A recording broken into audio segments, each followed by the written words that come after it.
بسم اللہ الرحمن الرحیم۔ السلام علیکم ورحمۃ اللہ وبرکاتہ۔ بندگی وائس میں خوش آمدید۔ پیارے دوستو، آج کا انسان جتنی تیزی سے ترقی کرتا جا رہا ہے اتنا ہی اسلامی تعلیمات سے دور ہوتا جا رہا ہے۔ جدید سائنس و ٹیکنالوجی اور دریافت کی دوڑ میں اپنی حد سے گزرنے لگا ہے۔ انسان چاند پر پہنچنے کی بھرپور کوشش میں مصروف عمل ہے۔ اس سوچ میں مصروف ہے کہ چاند پر ہم زندگی گزار سکتے ہیں یا نہیں، آسمان کیسا ہے، اس سے اوپر کیا ہے، زمین کی حد سے آگے کیا ہے، زلزلہ کیسے آتا ہے، کیوں آتا ہے، چاند سورج کو گرہن کیوں لگ جاتا ہے۔ ایسی تمام سائنسی علوم پر انسان کو کوئی اعتراض نہیں، بلکہ ان سب چیزوں کو پیدا کرنے والے پر اعتراض ہے، اسلامی تعلیمات پر اعتراض ہے جو اصل حقیقت ہے۔ پیارے دوستو، قرآن کریم میں سورہ یونس میں خالق کائنات نے ارشاد فرمایا، اِنَّ رَبَّكُمُ اللَّهُ الَّذِي خَلَقَ السَّمَاوَاتِ وَالْأَرْضَ فِي سِتَّةِ أَيَّامٍ، کہ بے شک تمہارا رب اللہ ہے جس نے 6 دنوں میں زمین اور آسمان کو پیدا کیا۔ حضرت عمران بن حسین رضی اللہ تعالی عنہ سے روایت ہے کہ یمن کے کچھ لوگ دینی علوم سیکھنے کے لیے سرکار دو عالم صلی اللہ علیہ وسلم کی خدمت میں حاضر ہوئے اور مختلف معلومات لیتے ہوئے جب آپ صلی اللہ علیہ وسلم سے پوچھا کہ اس زمین اور آسمان سے پہلے کیا تھا، اس کائنات کی شروعات کیسے ہوئی، تو آپ صلی اللہ علیہ وسلم نے فرمایا کہ اس کائنات سے پہلے صرف اللہ رب العزت کی ذات تھی۔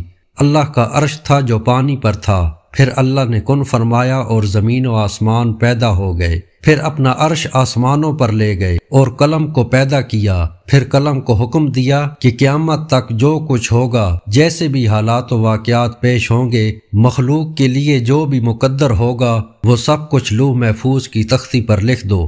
پھر قلم نے وہ سب کچھ لکھ دیا جو اللہ رب العزت نے چاہا۔ زمین اور اس کے متعلق چیزیں یہ سب 4 دن میں اللہ تعالیٰ کے حکم سے مکمل ہوئیں۔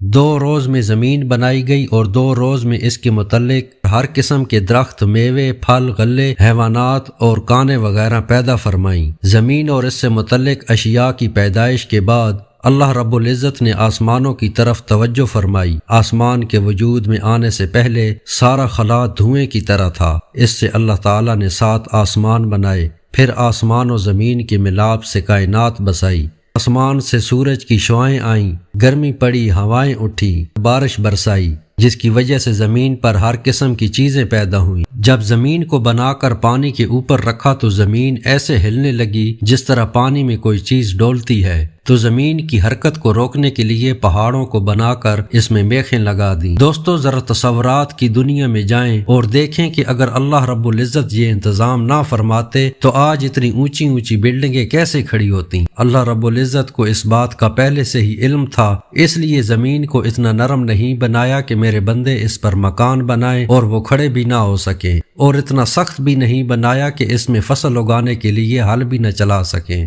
حضور علیہ الصلوۃ والسلام نے یمن کے لوگوں کو بتایا کہ پھر اللہ نے اپنی عبادت کے لیے زمین پر فرشتوں اور جنوں کو پیدا کیا جو ہر وقت اللہ رب العزت کی عبادت میں مصروف رہتے تھے۔ جنات کئی ہزار سال تک زمین پر حکومت کرتے رہے، زمین پر قابض ہو گئے، پھر بعد میں جنوں نے زمین پر فساد اور ایک دوسرے کو قتل کرنا شروع کر دیا۔ پھر اللہ نے فرشتوں کو حکم دیا کہ جنوں کو زمین سے دور کر دو، تو فرشتوں نے اللہ کے حکم کی تعمیل کرتے ہوئے جنوں کو مار مار کر جنگلوں اور جزیروں میں پہنچا دیا۔ شیطان بھی انہی جنوں میں سے تھا، اس کا نام عزازیل تھا۔ علم اور عبادت کی وجہ سے باقی جنوں سے ممتاز اور الگ تھا۔ اس نے فرشتوں کے سامنے عذر بیان کیا کہ میں اور میری اولاد نے کوئی فساد اور قتل و غارت نہیں کیے، تو فرشتے اسے اپنے ساتھ آسمان پر لے گئے اور اللہ رب العزت سے اس کی سفارش کی، تو اللہ نے سب کچھ جانتے ہوئے فرشتوں کی سفارش قبول کی، اسے مارنے اور زمین سے نکالنے سے محفوظ رکھا۔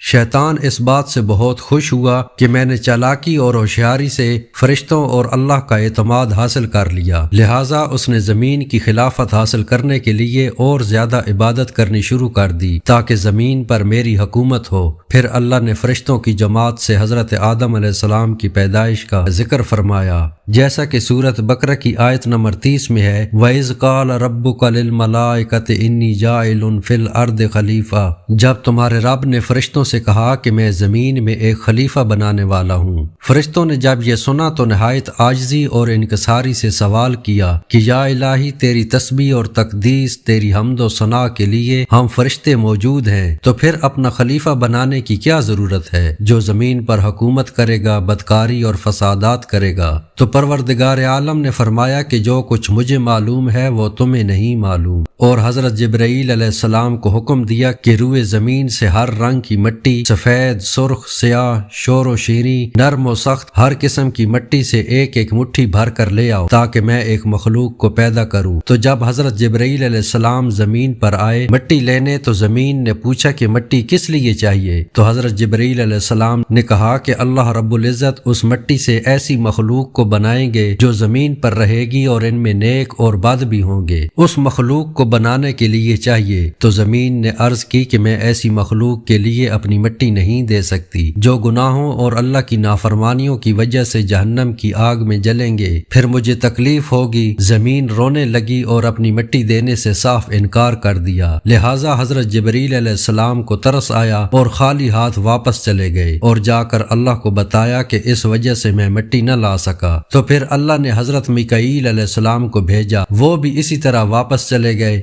پھر حضرت اسرافیل علیہ السلام کو بھیجا، وہ بھی واپس چلے گئے۔ پھر حضرت عزرائیل علیہ السلام کو بھیجا تو زمین نے مٹی دینے سے انکار کیا، رونا دھونا اور منت سماجت شروع کر دی۔ لیکن عزرائیل علیہ السلام نے کہا کہ مجھے اللہ نے حکم دیا ہے، میں اس کے حکم کو نہیں ٹال سکتا، لہٰذا میں مٹی لے کر ہی جاؤں گا۔ تو جب مٹی لے کر اللہ کی بارگاہ میں حاضر ہوئے تو اللہ رب العزت نے پوچھا کہ زمین تمہارے سامنے روئی تھی، تمہاری منت سماجت کی تھی، تمہیں اس پر ترس نہیں آیا؟ تو حضرت عزرائیل علیہ السلام نے عرض کی کہ یا اللہ، جب آپ کا حکم ہو تو پھر میں کسی کی نہیں سنتا، آپ کے حکم کی تعمیل کرتا ہوں۔ پھر اسی وجہ سے اس دن سے اللہ رب العزت نے حضرت عزرائیل علیہ السلام کی ڈیوٹی روحوں کو قبض کرنے پر لگا دی۔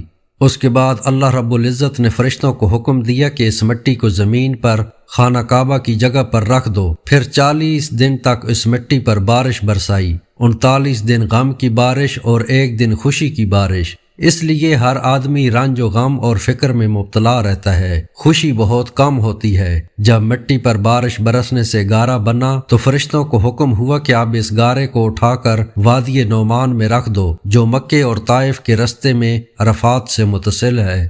تو فرشتوں نے اس گارے کو وہاں رکھ دیا۔ پھر اللہ رب العزت نے اپنے دست قدرت سے اس گارے سے حضرت آدم علیہ السلام کا خوبصورت جسم بنایا۔ فرشتے حضرت آدم علیہ السلام کے جسم کو دیکھ کر بہت حیران ہوئے اور حیرانگی سے دیکھتے ہوئے جسم کے ارد گرد چکر لگانے لگے۔ تو حضرت آدم علیہ السلام کی تخلیق کے بعد تھوڑا سا گارا بچ گیا تھا۔ پھر اس گارے کو ضائع کرنے کے بجائے اللہ رب العزت نے اس گارے سے کھجور کا درخت بنا دیا۔ جس طرح انسان کا سر کٹنے سے انسان فوت ہو جاتا ہے، بالکل اسی طرح کھجور کے اوپر والے حصے یعنی گوشے والی جگہ کو کاٹنے سے باقی تنا فوت ہو جاتا ہے۔ تو اس گارے کی نسبت کی وجہ سے کھجور اور انسان میں پھپھو اور بھتیجے والا رشتہ ہے۔ دوستو، اگر آپ کو ویڈیو اچھی لگے تو شیئر اور چینل کو سبسکرائب ضرور کیجیے گا۔ اللہ رب العزت آپ کو خوش رکھے، سلامت رہیں، جزاک اللہ۔